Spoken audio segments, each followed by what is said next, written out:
and therefore elected him to represent them, the caucus says to them, Kose, we know that this is sudden, it was unexpected. The member was not seen as somebody who was unwell, and therefore you are pained. But like we say, God knows best.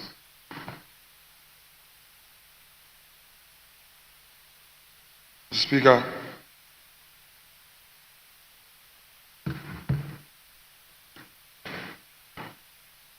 I just checked the background of this young man, born 1984, pursued his first degree, and per his public records, he's pursued 3 second degrees: an MBA in corporate governance, an LLB in law, MSc in defense and international politics, served previously as a security manager, proud to join in this chamber. Mr. Speaker, a lot can be said. For now, I would want to leave it here by way of the credentials he brought to this house. The Speaker, his records in this house, both at the plenary and committee levels, are quite profound and are known to all. Above all, this brother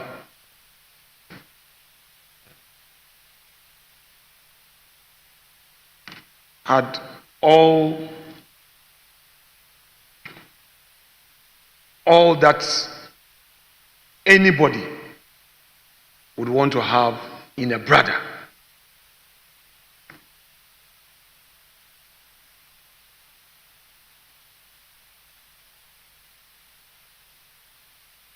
He lived the prayer of this house, quote, a country of righteousness where none shall wrong his neighbor, unquote. No one can ever say that in his few months in this chamber, he was controversial or wronged colleagues. He was always there, seeing him every day happy and all. So, Speaker, this house is aware that today we've programmed a couple of business. The majority leader informed us last week of business for this week. It is the prayer of this side of the house, the NPP Minority Caucus, of 88, regrettably -1. To pray with the indulgence of the leader of the house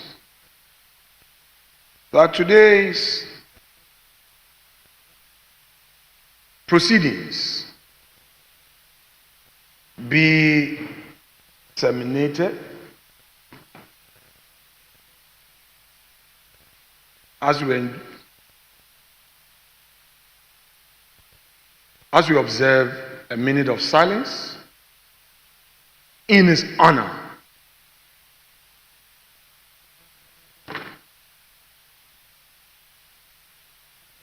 The Speaker, it's a very sad day.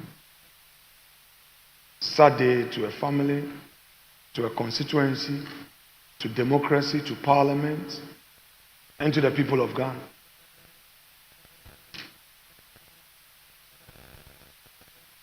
We know not when any of us may receive a summons. Colleagues, let's take heart and continue with our service to Mother God. Mr. Speaker, I appreciate this treasure space to break this unfortunate news. I do so with a lot of regrets and a lot of hesitation. But it's my duty to be the bearer of it. And I've done so. Thank you, sir.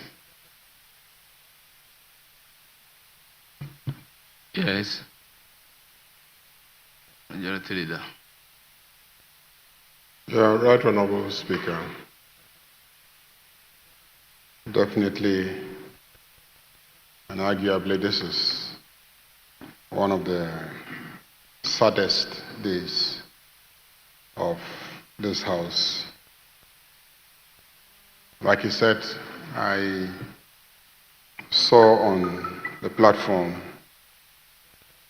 some publication to the effect that we had lost our younger brother, Honorable Ernest Kumi.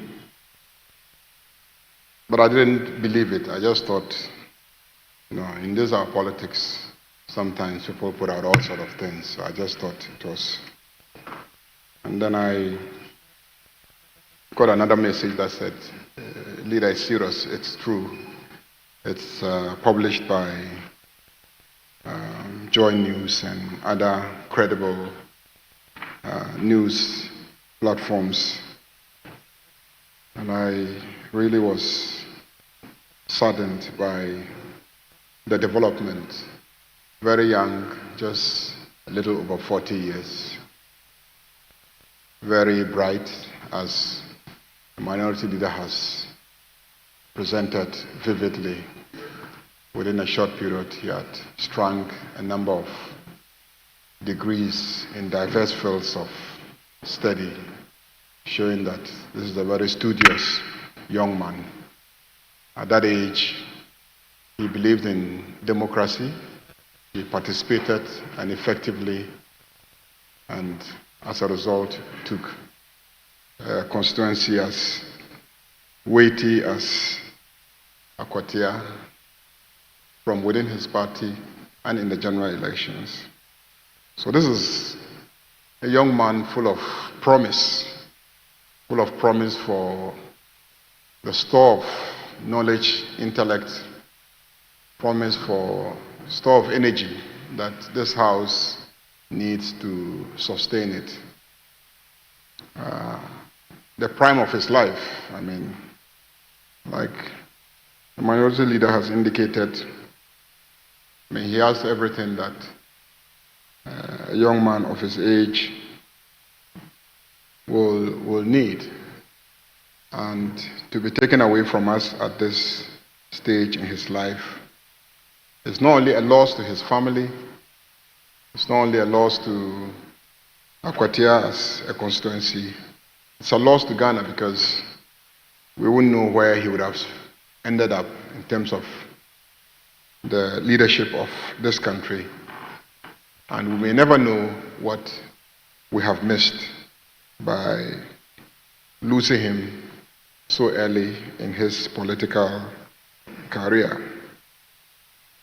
I believe that this House has suffered a terrible blow, and it's a kind of blow that when you take, you can't stand.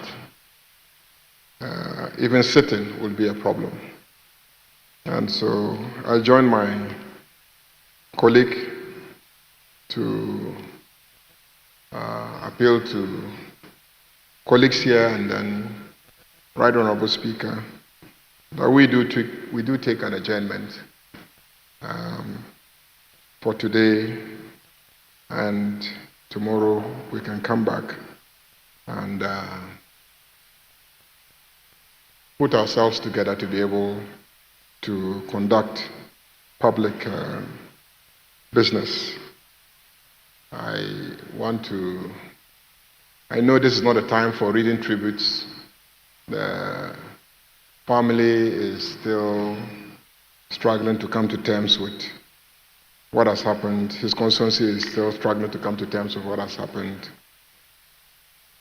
But we wish them, we extend our condolences to them, and our prayers are with them. And as a house, we are with them in this period of extreme grief that they must be suffering now. And it is not the minority caucus that has lost, it is this parliament that has lost. Because he was a member of the House before he was a member of the minority caucus. So, Mr. Speaker, I join my colleague to pray for an adjournment so that we can all go back and then put ourselves together. Thank you, Mr. Speaker.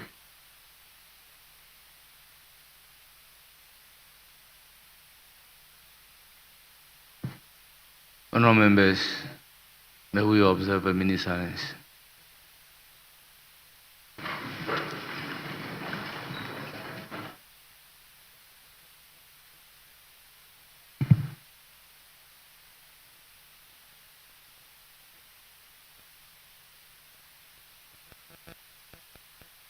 May his soul rest in perfect peace.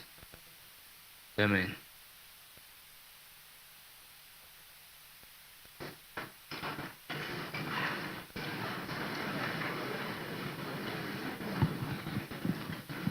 Honourable members, I will therefore put a question for adjournment. As many as are in favour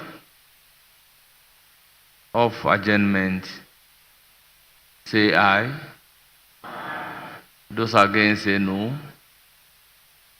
The ayes have it. The House is accordingly adjourned till Tuesday, the 8th day of July 2025 at 2 o'clock in the afternoon.